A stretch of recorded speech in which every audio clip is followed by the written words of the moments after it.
Hello everyone, welcome to CLAT prep.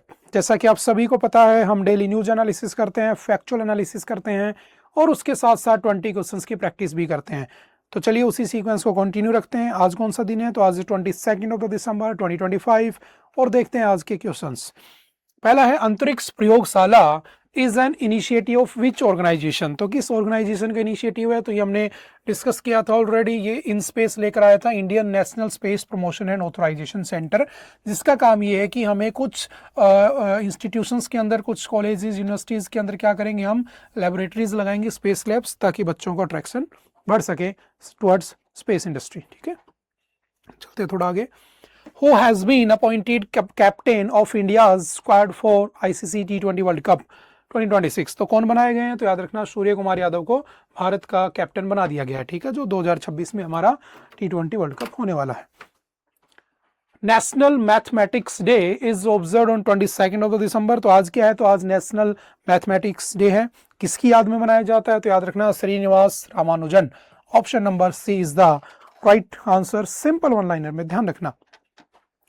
The ex Agniveer quota in BSF constable recruitment was increase from 10%। याद रखना, जो Agniveer scheme है 2022 में आती है, जिसमें ये कहा गया था कि अगर 100% रिक्रूटमेंट होती है आर्मी के अंदर जवानों की, तो 75% को हम क्या कर देंगे? रिटायर कर देंगे 4 साल के बाद, आफ्टर 4 ईयर्स, और 25% को क्या करेंगे? परमानेंट कर देंगे। तो 75% बचे हुओं का क्या होगा?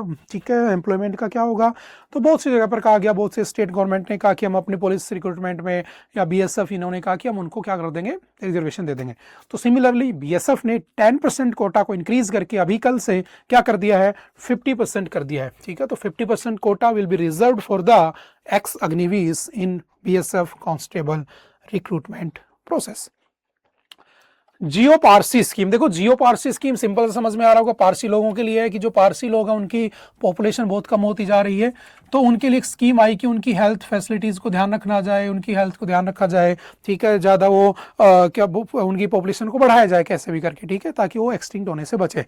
तो ये पूछ रहा है कौन सी मिनिस्ट्री के अंडर काम करता है? तो याद रखना, सिंपल सा, मिनिस्ट्री ऑफ माइनॉरिटी अफेयर्स के अंडर में काम करता है। Option number D is the right answer. ठीक है, नेक्स्ट है, bureau of port security functions under which ministry. तो याद रखना, this bureau of ports security works under the ministry of port shipping and waterways, इसके अंडर में काम करता है। और आज के दिन कौन है हमारे इसके मिनिस्टर? तो याद रखना, सर्बानंद सोनोवाल। सर्बानंद सोनोवाल जी है। ठीक है, ये भी ध्यान रखना। ठीक है, next, Which treaty laid the foundation of long-term cooperation between India and Bangladesh after 71? तो याद रखना, 71 की लड़ाई के बाद बांग्लादेश बना होता है, ठीक है, इस पाकिस्तान। तो पूछ रहा है कौन सी ट्रीटी थी? तो treaty of friendship, cooperation and piece. That means option number C is the right answer. ठीक है, तो सी इज द राइट आंसर। हमने ऑलरेडी अच्छे से डिस्कस किया था।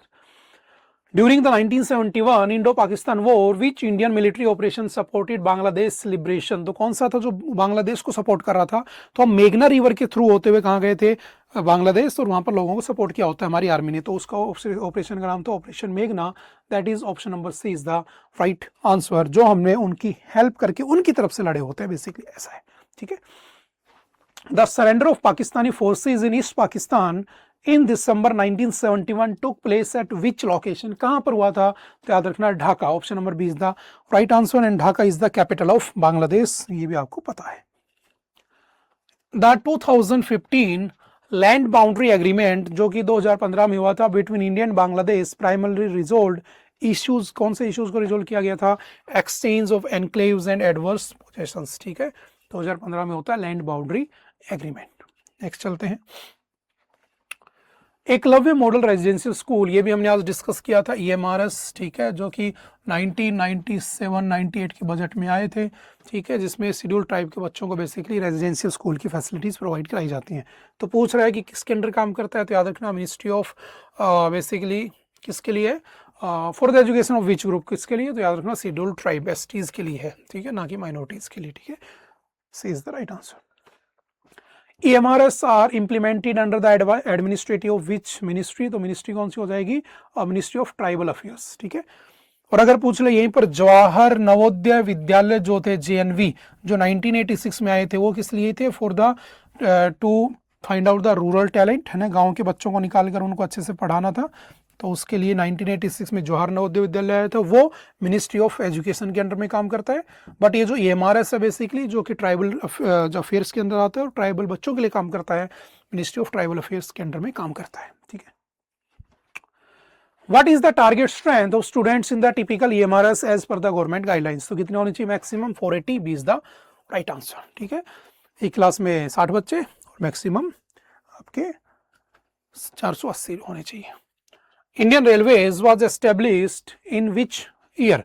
तो Indian railways was established in 1853 on 16th of the April 1853 पहली बार चली थी ट्रेन, मुंबई से ठाणे के बीच में चली थी, लगभग 34 किलोमीटर की डिस्टेंस ट्रेवल की होती है।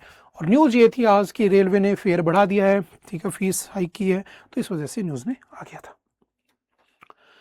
द फर्स्ट पैसेंजर ट्रेन कब चली थी? तो बॉम्बे टू ठाणे, वही 16 अप्रैल 1853, 1853। लॉर्ड डलहौजी उस समय वाइसराय तो नहीं थे, उस समय गवर्नर जनरल ऑफ इंडिया थे, क्योंकि वाइसराय 1857 की रिवोल्ट के बाद बने होते हैं, ठीक है। The semi high speed train Vande Bharat express is manufactured eight which facility? कहाँ बनती है आपकी वंदे भारत? तो याद रखना ये बनती है इंटीग्रेटेड कोच फैक्ट्री चेन्नई में। दो ही जगह भारत में यहाँ पर ट्रेन के डब्बे बनाए जाते हैं, एक बनता है कहाँ पर? तो कपूरथला जो कि पंजाब के अंदर है, ठीक है, और एक बनता है चेन्नई तमिलनाडु, दो जगह बनते हैं। तीसरी जगह अभी बरेली के अंदर काम चल रहा है, अंडर कंस्ट्रक्शन है, जब बन जाएगा तब हम पढ़ लेंगे, ठीक है, Uttar Pradesh.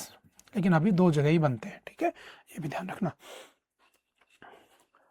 Which authority summons and prorogues the sessions of the Indian Parliament? तो कौन बुलाता है, कौन खत्म करता है? President of India. ये हम ऑलरेडी डिस्कस कर चुके हैं आज के एडिटोरियल में।